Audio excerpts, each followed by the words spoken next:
Hello guys, welcome to my video. For this video guys is tuturuan ko kayo kung paano mag-download ng Swift Executor. So first step is punta kayo sa settings nyo or sa Windows settings, and then punta kayo sa privacy and security, ayan, and Windows security. And after, punta kayo sa virus and threat protection. Next tip, punta kayo itong virus pa rin. Then manage settings and then turn off nyo yung real-time protection para ma-download ang Swift Executor. Ayan. So for the next step is punta kayo dito sa Discord server ko. And then punta kayo dito sa PC Executor DC. And then hanapin nyo yung Swift Executor. Para gago, wala yung Swift. I-drop ko na lang yung Swift guys. I-drop ko na lang. So ito yung Swift Executor guys. Ayan. Then punta kayo dito sa download. Ayan, ito yung website ng Swift. Ayan.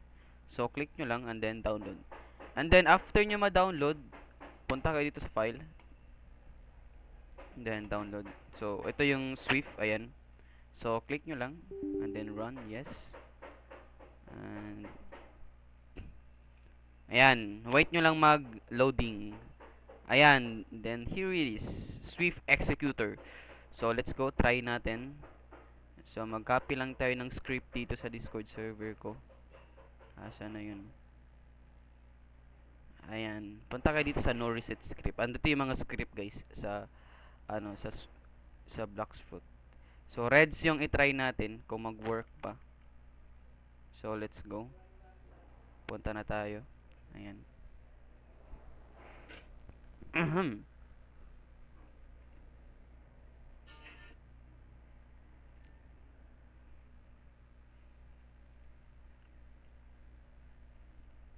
So make sure guys if na-open niyo yung Swift Executor, oh my. Click nyo tong attach to Roblox para ma-inject yung executor. Para maka-execute kayo ng script. Ayan, click nyo yan. So searching for Roblox processes. Wait nyo yung ayan, attach. So na-inject na yung Swift Executor. Ayan, asan yung reds? Paste natin yung reds. Wait lang. So paste natin yung reds. And goods, done. So try natin kung mag-work ba yung M1 or may damage ba siya.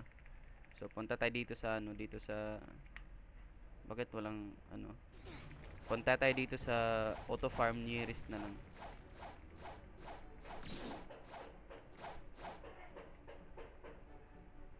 So ayan guys, as you can see working. Ayan. All goods working. May damage siya. Working na working. So that's all for today guys. So raw tutorial lang to. Walang edit, walang music. That's all. Thank you. Bye-bye. Thank you for watching. Love you all. Bye-bye. Make sure to like and subscribe. Shout out sa mga bobo dyan. Mga nega.